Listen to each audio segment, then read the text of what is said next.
নবাৰণ পৰিস্মিতাৰ অন্য এটা ভিডিঅ'লৈ মই পৰিস্মিতাই আপোনালোক সকলোকে পোনপ্ৰথমতে স্বাগতম জনাইছো। আশা কৰোঁ আপোনালোকৰ খবৰ ভাল, মোৰো খবৰ ভালেই। মই ৰাতিপুৱা সোনকালে উঠি মৰ্ণিং ৱাক কৰিবলৈ গ'লোঁ, কিন্তু তেতিয়া ভিডিঅ' বনোৱা নহ'ল। তাৰ পৰা আহি লৈ গা পা ধুই কৰি আজৰি হৈ ভাবিলোঁ আজি এটা ভিডিঅ' বনাওঁ আৰু আপোনালোককো দেখুৱাওঁ আজি দিনটোনো মই কি কৰোঁ। বাৰু বেছি দীঘল ভিডিঅ' নবনাওঁ, তথাপিতো ভাবিলোঁ দেখুৱাওঁ আজিনো মই কি কৰোঁ। আজি মই বনাম কলডিলৰ আচাৰ। আৰু যিসকলে নাজানে এই আচাৰটো বনাবলৈ তেখেতসকলে ঘৰত এবাৰ ট্ৰাই কৰি চাব বনাবৰ কাৰণে। বনাবলৈ একেবাৰে সহজ হয় আৰু খায়ো খুবেই ভাল হয়। আপোনালোকেতো জানেই কলডিলৰ কথা, কলডিলত বহুত ভিটামিন থাকে, সেয়েহে খাব লাগে কলডিল। আৰু মই ভাবিলোঁ কিয়নো এটা আচাৰ বনাই আপোনালোকক দিওঁ, তো আপোনালোকেও এদিন ঘৰত বনাই খাব বুলি মোৰ আশা থাকিল। তেনেহ'লে বলকচোন বেছি দেৰি নকৰি পোনপ্ৰথমতে চাই লওঁ আজিনো মই কলডিলৰ আচাৰ কেনেদৰে বনালোঁ। তেনেহ'লে বলক।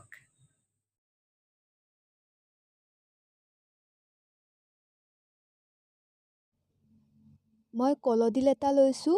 কলডিলটোৰ মই কোমল অংশখিনিহে লৈছোঁ, যিখিনি বুঢ়া অংশ হয় সেইখিনি মই পেলাই দিছোঁ আৰু কলডিলটো মই ধুই লৈছোঁ। আপোনালোকেও এবাৰ ধুই ল'ব।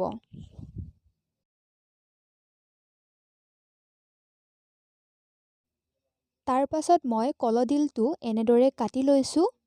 মই কলডিলটো অকণমান ডাঙৰকৈ কাটিছোঁ, কিয়নো মই কাটাৰৰ সহায়ত আকৌ মিহি মিহি কৰি ল'ম, সেইবাবে মই অকণমান ডাঙৰকৈ কাটিছোঁ। আপোনালোকে ইচ্ছা কৰিলে একেবাৰে মিহি মিহিকৈ কটাৰী নাইবা ছুৰীৰ সহায়ত কাটি ল'ব পাৰে। কলডিলটো আপোনালোকে যিমান মিহি মিহিকৈ কাটিব সিমানেই আচাৰটো খাবলৈ ধুনীয়া হয়।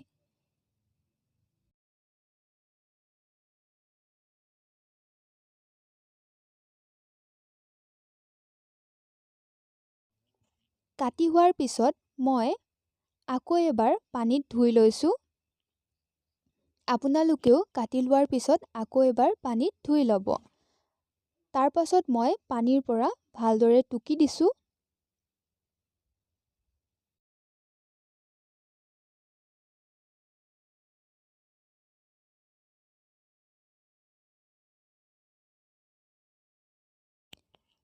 কেৰাহী এটা মই গেছত বহাই দিছোঁ আৰু ইয়াত মই পানী এগিলাচ দিছোঁ, কিয়নো মই কলডিলখিনি বইল কৰিম, সেইবাবে মই ইয়াত পানী দিছোঁ। পানী আপোনালোকে আপোনালোকৰ নিজৰ কলডিলৰ পৰিমাণ অনুসৰি দি ল'ব। তাৰ পাছত ইয়াত মই কাটি লোৱা কলডিলখিনি দি দিছোঁ। এই কলডিলখিনি আপোনালোকে প্ৰায় 10ৰ পৰা 15 মিনিট সময় বইল কৰিব, তেতিয়াহে ভালদৰে বইল হৈ যায়।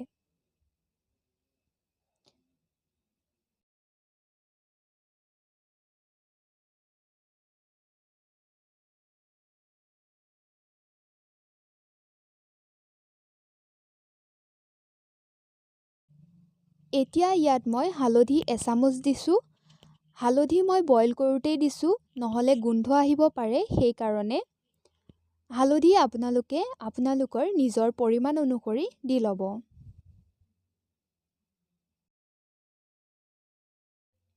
মই নিমখ এচামুচ দিছোঁ।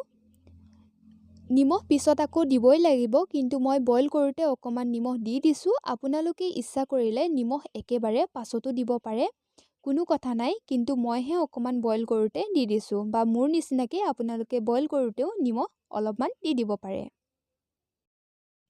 তাৰপিছত মই কেৰাহীটোৰ ঢাকনখন মাৰি দিছোঁ আৰু মই এই কলডিলখিনি প্ৰায় 10ৰ পৰা 15 মিনিট সময় বইল কৰি ল'ম। বইল হৈ যোৱাৰ পিছত কলডিলখিনি মই এনেদৰে প্লেট এখনত উলিয়াই লৈছোঁ আৰু যিখিনি পানী মই ব্যৱহাৰ কৰিছিলোঁ বইল কৰোঁতে সেই পানীখিনি পেলাই দিম মই।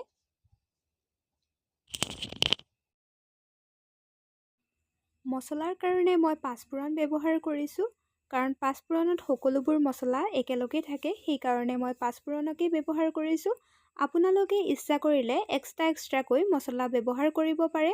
আৰু এই আচাৰটোত জিৰাৰ পৰিমাণ অকণমান বেছি হ'লে খাই ভাল লাগে, সেইবাবে মই জিৰা এচামুচ লৈছোঁ আৰু লৈছোঁ মই বগা সৰিয়হ ডাঙৰ চামুচ এখনেৰে এচামুচ। মছলাখিনি মই অকণমান কেৰাহীত লৰাই লৈছোঁ। তেতিয়া মছলাখিনি পিচিবলৈ সহজ হয় আৰু মছলাখিনি গুড়া কৰোঁতে একেবাৰে গুড়া কৰি নেপেলাব, অকণমান সহতা টাইপৰ কৰি ৰাখিব, তেতিয়া আচাৰখিনি খাবলৈ বেছি সোৱাদ ভৰা হয়।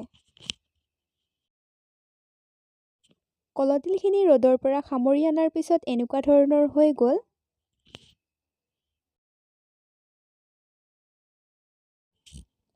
মই কেৰাহী এটা আকৌ গেছত বহাই দিছোঁ আৰু ইয়াত মই মিঠাতেল দিছোঁ। মিঠাতেল মই কাপ এটাৰে 2 কাপ দিছোঁ। আপোনালোকে আপোনালোকৰ কলডিলৰ পৰিমাণ অনুসৰি মিঠাতেল দিব। মিঠাতেল অকণমান বেছি হ'লে বাৰু খাই ভালেই লাগে, কিন্তু এই আচাৰটোত বহুত মিঠাতেলৰো প্ৰয়োজন নহয়। মিঠাতেলখিনি মই অকণমান গৰম কৰি ল'ম।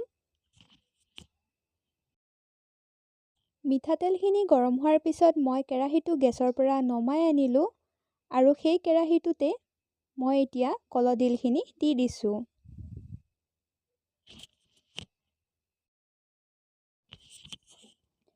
মই ভালদৰে মিক্স কৰি দিছোঁ যাতে তেলখিনি ভালদৰে সোমাই যায়।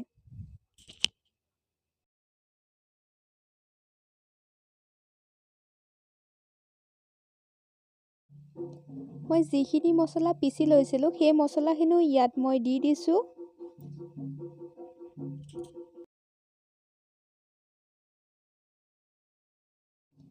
তাৰ পাছত মই মছলাখিনি ভালদৰে মিক্স কৰি দিছোঁ।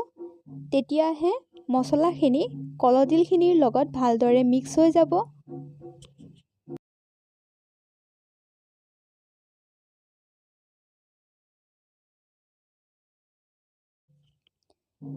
তাৰ পাছত ইয়াত মই অকণমান শুকান জলকীয়া গুড়া দিছোঁ ৰংটোৰ কাৰণে, তেতিয়া ৰংটো ভাল আহে। আপোনালোকে ইচ্ছা কৰিলে দিবও পাৰে বা নিদিলেও কোনো কথা নাই।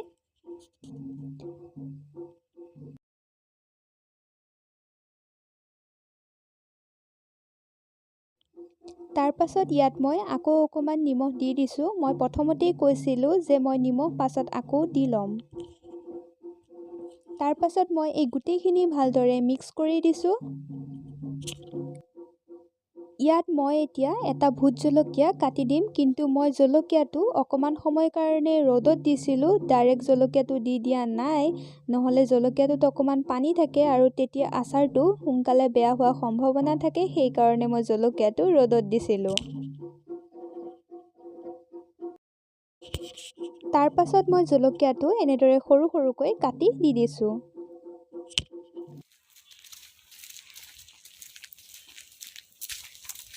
এতিয়া আমি আহি আছোঁ, মাছ মাৰি আছে মানে দেউতাহঁতে, সেয়া চাহ দিবলৈ আহি আছোঁ। পুখুৰী সিঁচি আছে।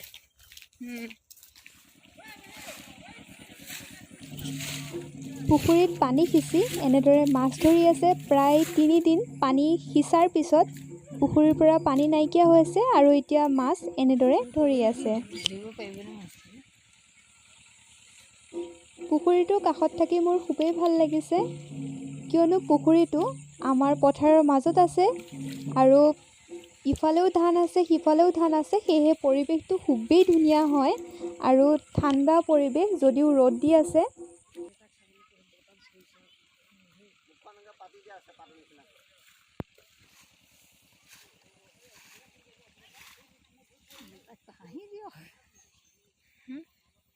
দেউতাক কওঁ বোলো হাঁহি দিয়ক এবালে ধৰি। এটা মাছকে ধৰিব পৰা নাই।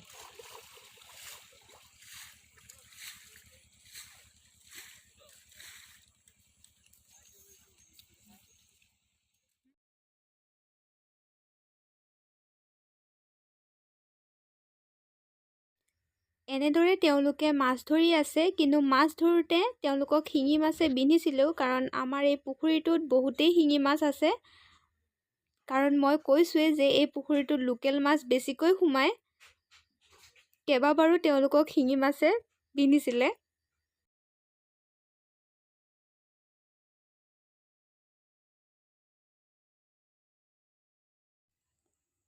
মাছখিনি মাৰি হোৱাৰ পিছত মাছখিনি এনেদৰে ধুইছে, কাৰণ এই মাছখিনি বেচিবলৈ লৈ যাব। কাৰণ মাছখিনিত বোকা থাকে, সেইকাৰণে মাছখিনি ভালদৰে ধুই লৈছে।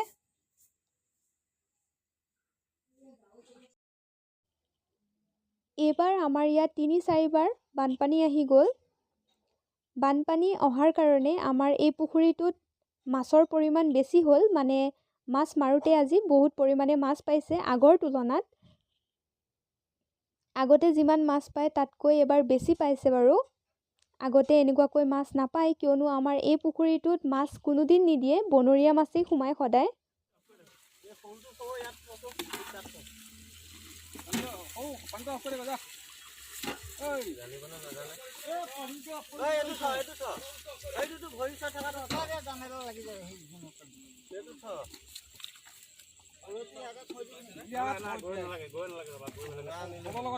বাবলু মুনা আনিব গৈছে নহয়।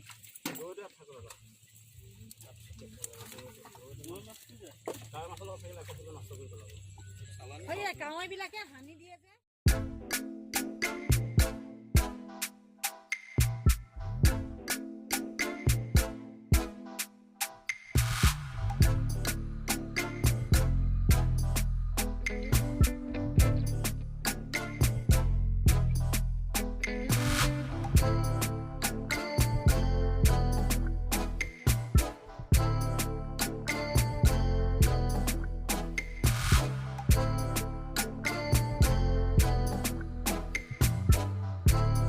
মাছখিনি ভালদৰে ধুই লোৱাৰ পাছত মাছখিনি এক্সট্ৰা কৰি লৈছে, কিয়নো তেতিয়া বেচিবলৈ ভাল হয়। শ'ল মাছ আৰু শ'ল মাছ একেলগে থৈছে, গৰৈ মাছ আৰু গৰৈ মাছ একেলগে থৈছে। ঠিক তেনেদৰে গোটেইবিলাক মাছ এক্সট্ৰা কৰি লৈছে, তেতিয়া বেচাৰ টাইমত অসুবিধা নহয়। ইয়াতে এক্সট্ৰা কৰি লৈ যাব কাটালৈ লৈ যাওঁতে। আৰু যিখিনি মাছ আজি আমাৰ পাইছে পুখুৰীৰ পৰা, এই গোটেইখিনি মাছেই হৈছে লোকেল মাছ।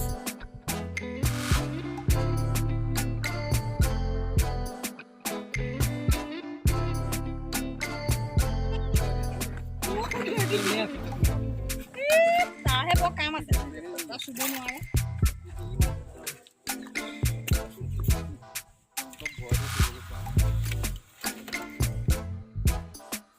এইখিনি হৈছে শ'ল মাছ।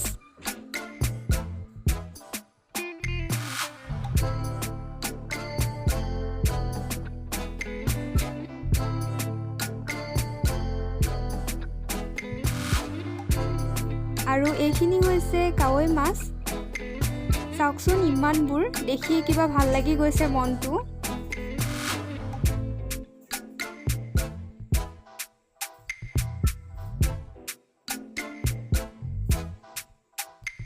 সকলোবোৰ মাছ এনেদৰে এক্সট্ৰাকৈ ভাগ কৰি লৈছে, আৰু কিছুমান মাছ ইয়াৰ পৰাই বিক্ৰী কৰি দিছে।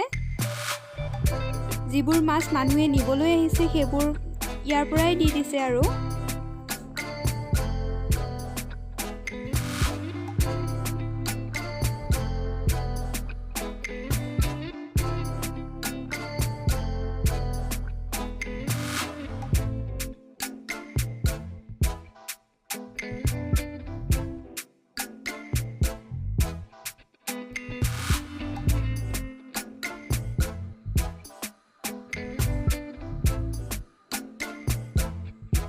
এই মাছটো দেউতাই বাচিছে ঘৰত খাবৰ কাৰণে।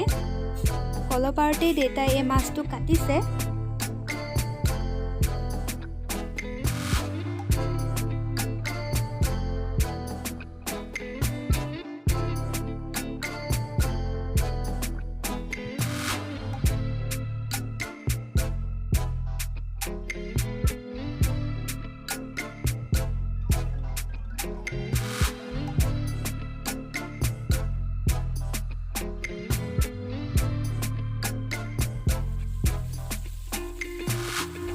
তাৰপাছত মই মাছখিনি এনেদৰে ভাজিছোঁ খাবৰ বাবে।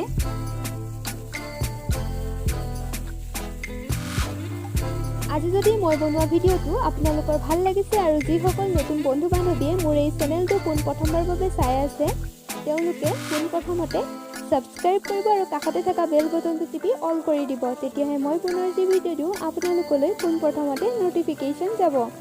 আৰু যদি ভিডিঅ'টো ভাল পাইছে তেনেহ'লে এটা লাইক কৰি দিব আৰু কমেণ্ট বক্সত কমেণ্ট কৰি জনাবলৈ নাপাহৰিব যে ভিডিঅ'টো আপোনালোকৰ কেনেকুৱা লাগিলে। তেনেহ'লে আজিলৈ আহিছোঁ পুনৰ এটা নতুন ভিডিঅ' লৈ। মই পৰিস্মিতাই আপোনালোকৰ ওচৰলৈ আকৌ আহিম।